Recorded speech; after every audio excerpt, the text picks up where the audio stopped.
Bloody hell. The whole running around thing is really annoying.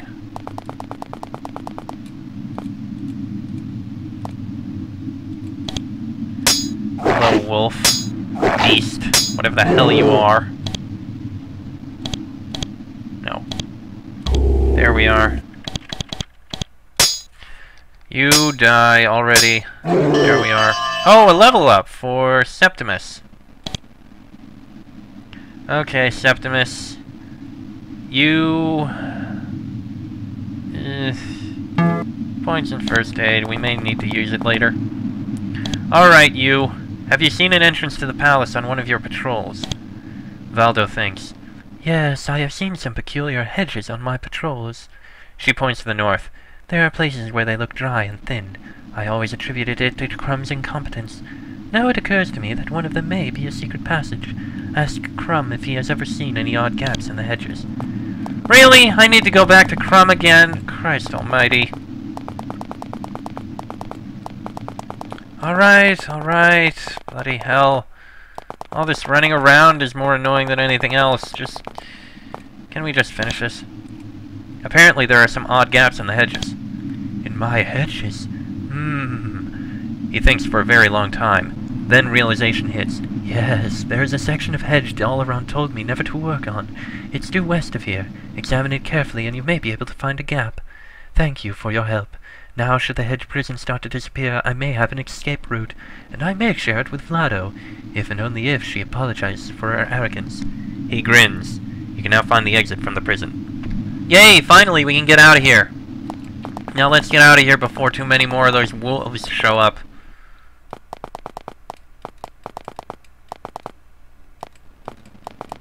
Aha! There it is. Which means that this is where we can get out of here from. You enter the small, cold stone palace. It's not empty. At the north end of this icy hall stands a tall, proud fairy lord. Or maybe it's a ghost. You can dimly see the back wall through his chest. He says, I am Dolaron. I am the master of the hedge prison. None of my prisoners have ever escaped. I see no reason to allow a blemish on my perfect record now. Do not think me ungrateful. I know that it was you who freed me from my prison in that accursed mine. In return for that, I will give you a quick, honorable death. In battle, instead of the slow death of thirst in the maze.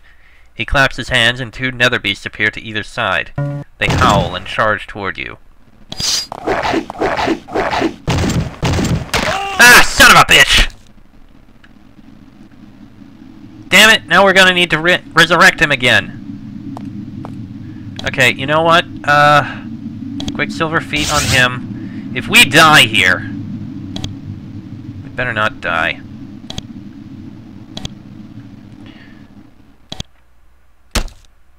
Well, at least you can kill that.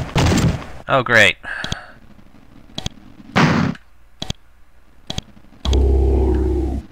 Oh, great. He's probably gonna die as well, I think. Oh, he's dead.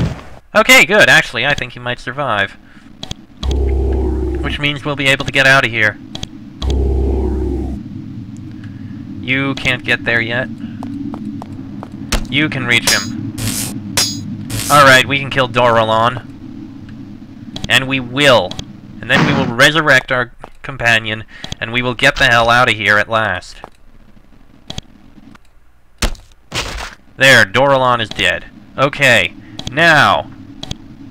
Ray's dead. He's back! Yay! Now... oh, come on, no! Get all your stuff back and put it on quickly.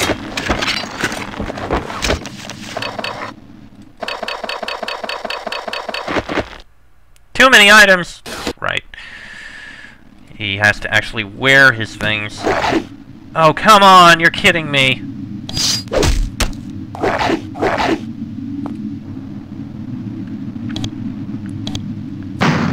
This damn creature. Oh no! Now we gotta resurrect her! Alright, first, put all your stuff back on. Dagger, yeah, that's the thing he was using.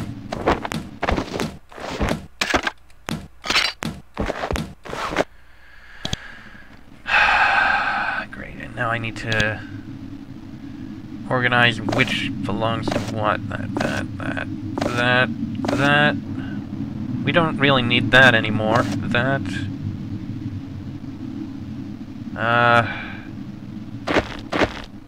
Two of those. I think that's all. Yeah, I believe that's all. Okay, and now you need to take those items off so you can cast Raise Dead.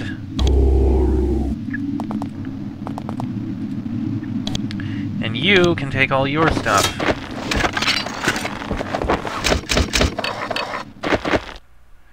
Right, put all your stuff back on.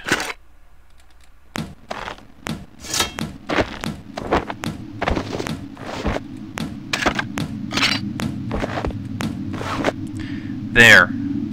That should be everything. Now we need to heal each other immensely. Bloody hell. That was annoying. Probably should have saved just before I tried to go in there, but too late now. Okay, and did he actually drop anything of use? Ring of Speed, +1 action points.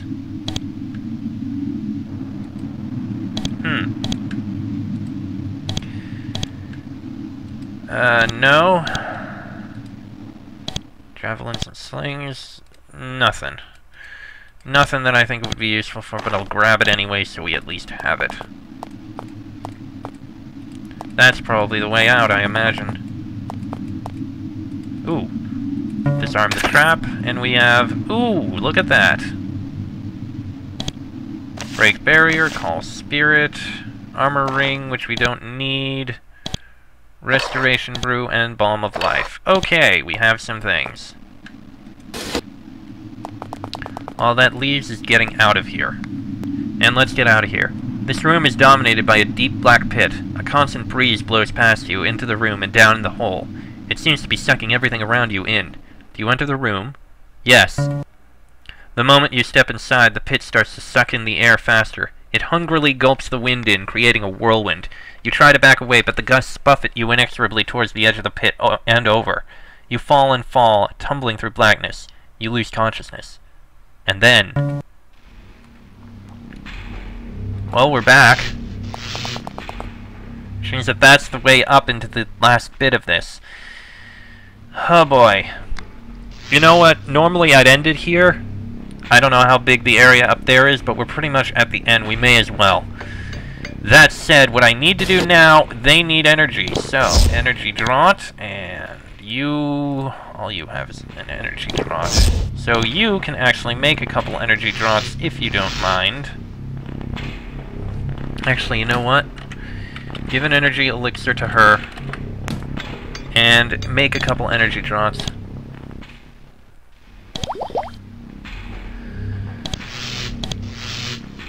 Okay.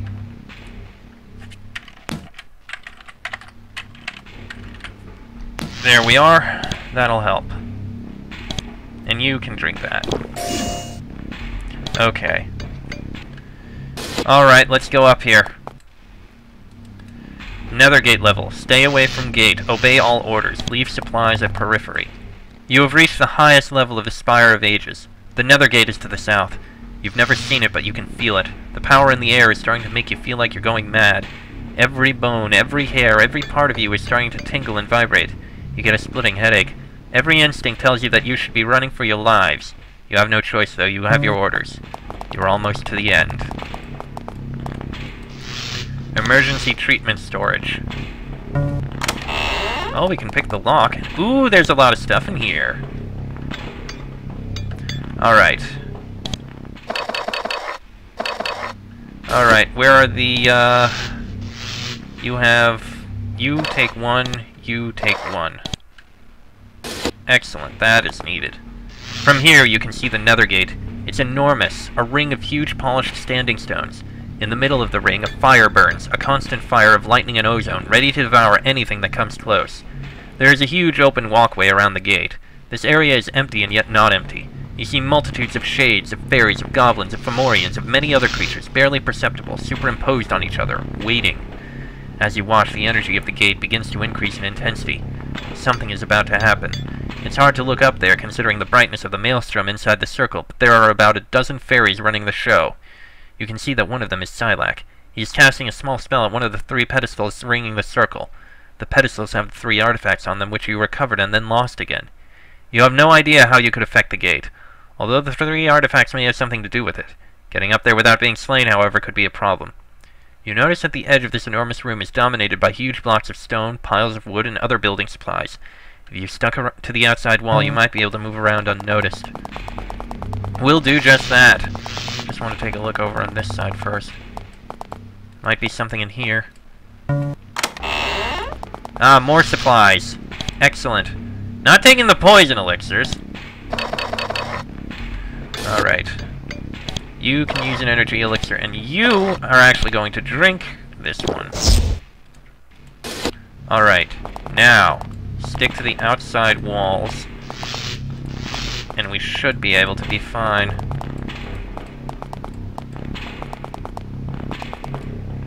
Here's something. Tool storage. Doesn't look like there's anything of use there.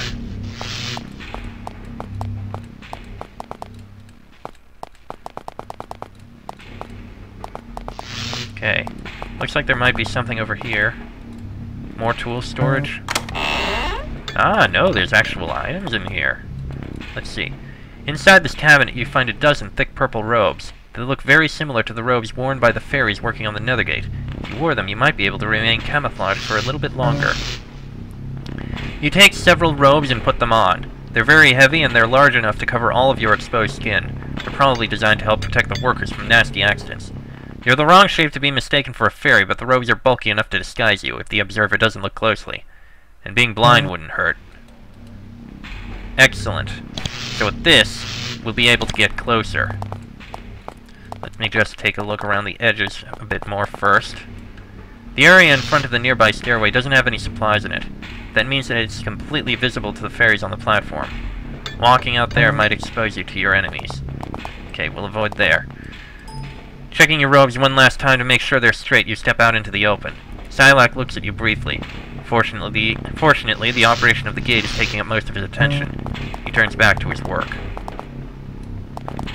Good. You step onto the Nethergate platform. You aren't being watched, but that can't last for long. From here, you can see that there are 3 pedestals around the gate, each of which has one of the 3 ancient artifacts.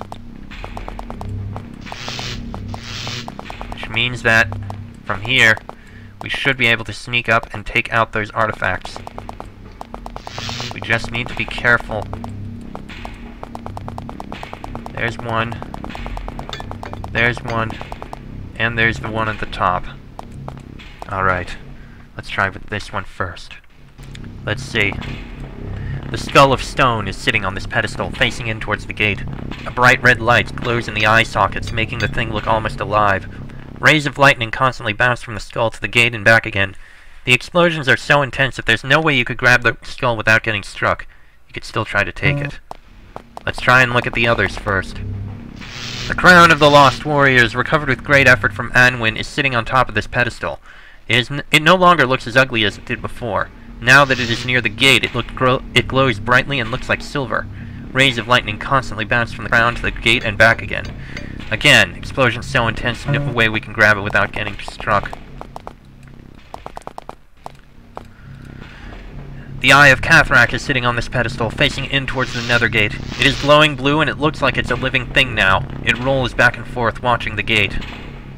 Every once in a while, a little flicker of lightning flashes from the eye to the gate and back again. There isn't much lightning, though. If you timed it right, you might be able to safely take back the eye. Just a moment. I'm going to Beast Ceremony first, because I have a feeling there may be about to be some combat.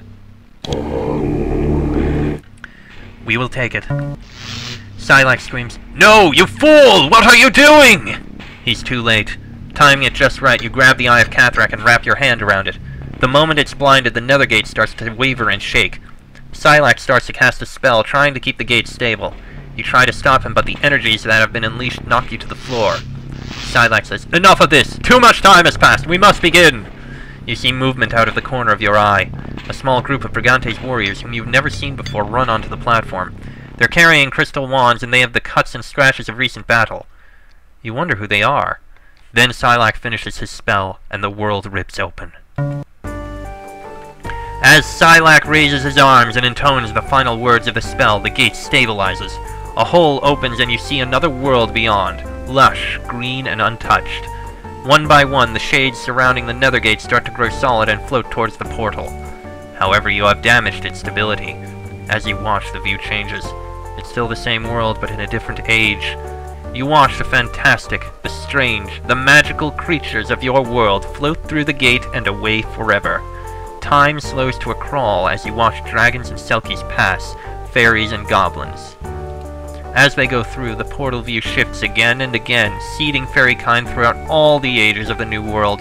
Giant friendly spiders pass, and a huge, strange-looking bird. You see a white horse with a single horn. Soon, or much, much later, the final sprites pass through. Nobody remains but you and the other humans. And Silac. He turns and begins to speak. Now we have left. We leave this world to you humans, you small, insignificant humans. Yours are not the ways of magic, and we leave your world poorer for it. He turns to the small band of savages who are standing there looking stunned. You have helped us to escape. For this reason, we are granting you this final boon. I pronounce my final curse, my dread curse on the Roman Empire. For centuries they have spread unchecked. Well, no longer. They are now at the outer edge of their empire. Try what they will, never again will they conquer another people. Silac turns and enters the gate. It closes behind him with a deafening thunderclap. You turn, stunned and barely conscious, and stumble out of the spire. On the first floor you find the bodies of the warriors of Shadow Valley Fort. At last, you, the lone survivors, reach the sunlight. You wander, dazed, through Shadowvale for days, until a passing sentry on the way to fight the rebellion finds you and takes you in. They ask what happened to you. You are unable to tell them. You traveled east with your new comrades and fought against the Boudican rebellion. It was a hard fight, but your Roman training and discipline came through. The rebellion was crushed. When calm was restored, a centurion called you aside to try to figure out where you came from. You told him that you were stationed in Shadowvale. He's incredulous. Everyone knows that there's no fort in Shadowvale. On the way west, you took the centurion into Shadowvale to try to prove that to him that you're not insane. When you get there, everything has changed. The Spire of Ages is gone. So is Castle Aethdoc, and Goagnar, and all of the other bizarre places. The village of Nethergate is intact, but completely empty. The Centurion finds this passing strange. Shadow Valley Fort has been burned to the ground. He finds this even more peculiar. No signs remain of the bold warriors who fought and died there. Venarium is still there, but the mayor, Manius Voltinia, and his retinue have disappeared. Everyone there denies ever having met you or having seen anything you have. A wise choice, it seems. You let them be. And so you move on. There are more battles to fight and more petty rebellions to quell. The Centurion who took you in decides to let the whole peculiar matter drop. After all, with Nero in power, it is best not to call attention to oneself. And so the years pass. You never hear what happened to the people of Nethergate. Nero is assassinated. Britain stays under Roman control. The Empire continues as it always has, and you have long, successful careers as soldiers. Yet as time moves on, you notice something strange. Half of Britain remains free. There is a whole large island to the west waiting to be conquered, yet the Empire makes no move to take them. Years later, the Emperor Hadrian builds a wall not far north of Shadowvale, marking the far expanse of the Roman Empire. And centuries later, historians are never really sure why, at the height of its power, the Empire never expanded again. So, despite all we've done, everything we did, we failed. We disrupted the portal a bit, so the fairies were seeded throughout time instead of all at once, but that's all we did. We failed. Our party did nothing. All we was a minor speed bump for the other Celtic party. And everything that happened in Shadowvale, it may as well have not happened, except for the curse, which was apparently the reason the Roman Empire fell and never expanded. That is not an ending I ever expected to see in a game like this. How often do you actually find an RPG or some other game where no matter what you do, no matter how hard you fight, no matter how strong you get, you fail?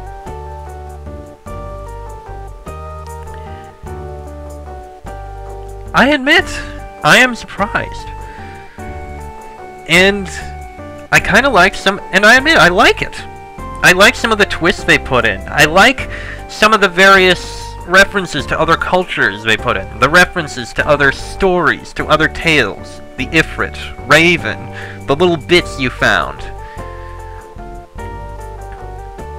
And I like how you fail. You can't succeed. Unless you choose one of the other options and that does something, but I doubt that. I have a feeling that no matter what, you fail. So, even though we failed in our quest, we succeeded in finishing Nethergate Resurrection at long last. And I liked it. There was a lot of frustration and a lot of things that bothered me here and there, but I liked it. And I think I'm prepared for the game I plan on doing next time. Which you may see next time I play. So, that said, I'm gonna close this. It's been a long time coming, but this is the end. So, I am Chester44. This has been a Let's Play of Nethergate Resurrection, with the tales of Julius, Augustus, Septimus, Octavius, and Rion. And I shall see you all in the next game I play. Next time. Farewell.